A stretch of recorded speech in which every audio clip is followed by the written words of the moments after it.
स्कूलों को लेकर एक नया गाइडलाइन जारी किया है और ये जो गाइडलाइन जारी किया गया है वो बिहार भर के प्राइवेट स्कूलों पर भी प्रभावी रूप से लागू होगा। सबसे ज़्यादा उन्हीं को प्रभावित करेगा और कुछ सरकारी स्कूल भी उससे प्रभावित होंगे। हालांकि सरकारी स्कूल उसके जद में कम ही आएंगे, ऐसी संभावना है। लेकिन अगर कुछ आएंगे भी तो किस पर फर्क पड़ेगा, ये सब कुछ आज हम बताएंगे। और ये सब कुछ 1 अप्रैल से होने जा रहा है। 1 अप्रैल से बहुत कुछ शिक्षा विभाग में बदलने जा रहा है, बच्चों को लेकर ये बदलने जा रहा है। जी नमस्कार, मैं हूं विपुल कुमार और आप देख रहे हैं सूर्य विहार डिजिटल न्यूज़। अब हम बिहार भर के दर्शकों से, शिक्षक साथियों से, अभिभावकों से, बच्चों से जो मोबाइल पर हैं उन तमाम यूजर से ये अपील करना चाहते हैं, ये आपका चैनल है, बिहार का चैनल है, बिहारियों का चैनल है। इसलिए इस चैनल को अगर अब तक आपने यूट्यूब पर सब्सक्राइब नहीं किया है तो सब्सक्राइब कर लें, बेल आइकन को दबा लें। अगर आप हमें फेसबुक पर देखते हैं तो पेज को फॉलो कर लें। इसमें कोई पैसा नहीं लगता है, ना ही आपको मेहनत पड़ेगा, लेकिन आपके एक छोटे से सहयोग से इस टीम को मदद मिलेगा। अब खबर आपको विस्तार से बताने जा रहे हैं। बिहार भर में हज़ारों स्कूल हैं, कहें तो लाखों स्कूल हैं बिहार भर में। बिहार की आबादी करीब 13 करोड़ है और छोटे बड़े लाखों स्कूल हैं, लाख से ज़्यादा ही स्कूल होंगे पूरे बिहार में।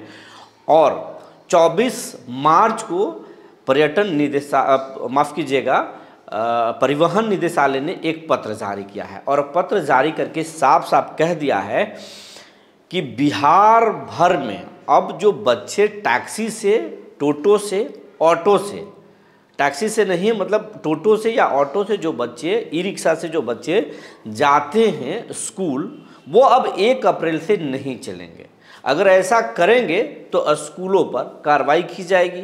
प्रबंधन को इस मामले में जानकारी दी गई है। कहा गया है कि इसको आप सुनिश्चित करें कि आपके बच्चे स्कूल तक ई रिक्शा से नहीं हैं।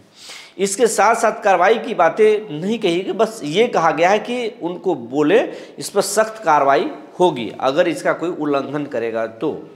खास करके ये बच्चों, अभिभावकों के लिए सबसे ज़्यादा ज़रूरी है। अभिभावकों को बताया जा रहा है इस गाइडलाइन के ज़रिए कि आप अपने बच्चों के जान माल के सुरक्षा के लिए किसी सुरक्षित वाहन से ही स्कूल भेजें। या तो आप स्कूल बस से भेजें, स्कूल की गाड़ी से भेजें, और स्कूल की गाड़ी भी अगर ई रिक्शा है या असुरक्षित वाहन है तो उससे ना भेजें, सुरक्षित वाहन से भेजें। और ई रिक्शा और ऑटो तो चलेगा ही नहीं चलेगा। शिक्षा निदेशालय ने साफ साफ कह दिया है, अगर ऐसा उल्लंघन करते हुए पाए गए तो कानूनी कार्रवाई होगी। बच्चों को ले जाने वाले ई रिक्शा, ऑटो पर भी कानूनी कार्रवाई की जाएगी। और बिहार भर के सभी एसपी को, परिवहन विभाग के पदाधिकारियों को और डीएम को निर्देश दिया गया है और कहा गया है कि 1 अप्रैल से इसे आप सुनिश्चित कराएं। तो बिहार में चाहे वो पटना मुख्यालय हो या फिर बिहार के अलग अलग जिले, तमाम जिलों में बहुत सारे ऐसे स्कूल हैं जिनके पास पर्याप्त गाड़ियां नहीं हैं और कई तो ऐसे स्कूल हैं जिनमें अपने गाड़ी ही नहीं है। खास करके मिशनरी जो स्कूल होते हैं उनमें, अधिकांश स्कूलों में बस वाहन, बच्चों की वाहन नहीं है।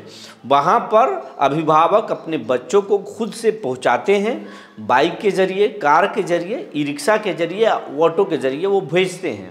लेकिन जब ये बदले हुए नियम के बाद अब अभिभावकों के सामने परेशानी आ जाएगी कि वो अपने बच्चों को कैसे भेजें।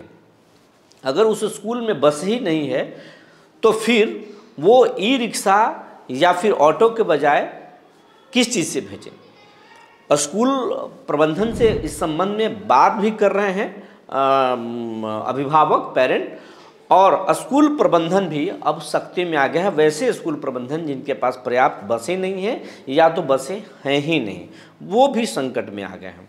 कुछ जो अभिभावक हैं उनके पास बाइक्स है, वो बाइक के ज़रिए भेज सकते हैं, लेकिन कुछ ऐसे भी अभिभावक हैं या तो उनके पास बाइक ही नहीं है या बाइक चलाना नहीं जानते हैं। वैसे अभिभावकों के पास संकट है। तो प्राइवेट स्कूल इससे सबसे ज़्यादा प्रभावित हो रहा है। और अगर जो दूर वाले इलाके के जो शिक्षक बच्चे हैं उनके अभिभावक सबसे ज़्यादा परेशान हैं। वो बच्चों को अब कैसे भेजें, इसको लेकर अब जितनी जल्दीबाजी में समय दिया गया है, अभिभावकों का कहना है कि इसके लिए सरकार को नई नीति लाना चाहिए था, चिट्ठी जारी करना चाहिए था, लेकिन अप्रैल की जगह ये मई महीने से होना चाहिए था। कुछ दिन का वक्त देना चाहिए था, पहले प्रचार प्रसार करना चाहिए था, ताकि स्कूलों को भी समय मिले, अभिभावकों को भी समय मिले और इंतज़ाम कर सकें। अब अचानक से नए सेशन की शुरुआत होने जा रही है, वैसे में नए नियम आ गए और नियम ऐसा कि अब अभिभावकों के सामने एक नई परेशानी है। सबसे ज़्यादा ये प्राइवेट स्कूलों को प्रभावित करेगा।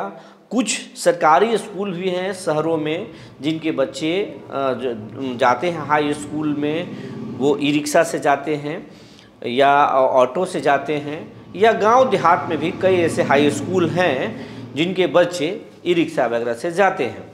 तो वैसे में परेशानी होने वाली है। तो अब ये बदले हुए नियम से अभिभावक थोड़ा चिंतित हैं और स्कूल के जो स्कूल के जो प्रबंधन के लोग हैं वो भी परेशान हैं।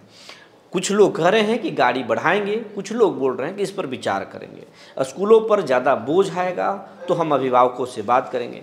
कुल मिला जुला कर यही है कि अभिभावकों की ही जेब कटने वाली है, परेशानी उन्हीं को होने वाला है। वैसे ही इस पत्र को जारी करने से पीछे तर्क दिया जा रहा है कि 31 जनवरी को एक अखबार में इस संबंध में एक खबर प्रकाशित हुई थी और कहा गया था कि ई रिक्शा और ऑटो के जरिए बच्चों को ठूस कर स्कूलों में भेजा जाता है। इस बात में भी दम है, जिसके चलते वाहन दुर्घटनाग्रस्त होते हैं और बच्चों की जान माल की क्षति भी हो जाती है। कई बार बच्चे ज़्यादा चोटिल हो जाते हैं। ये बात में भी दम है। तो लेकिन ये भी है कि जो स्कूल में बसें हैं, उन बसों में भी कुछ स्कूलों को छोड़ दें तो अधिकांश स्कूलों में स्कूल बस में भी बच्चों को ठूस कर भेजा जाता है। बसें भी ठीक नहीं होती हैं, उनका फिटनेस खराब होता है या चालक ट्रेंड नहीं होते हैं। वैसी स्थिति में क्या होगा, विभाग को सब कुछ देखना चाहिए और कुल मिला जुला कर पेरेंट को थोड़ा परेशान कम करना चाहिए। सरकार को भी इस संबंध में कोई अच्छी पहल करनी चाहिए। सरकारी स्कूलों को लेकर भी अप्रैल महीने में नए नियम आने वाले हैं और उस नए नियम में बच्चों को बहुत कुछ मिलने वाला है। तो अभिभावकों को थोड़ा सरकार बांध भी सकती है। कई नए नियम आने वाले हैं। तो जो जानकारी निकल कर आई थी हमने आपको बता दिया। तब तक के लिए धन्यवाद।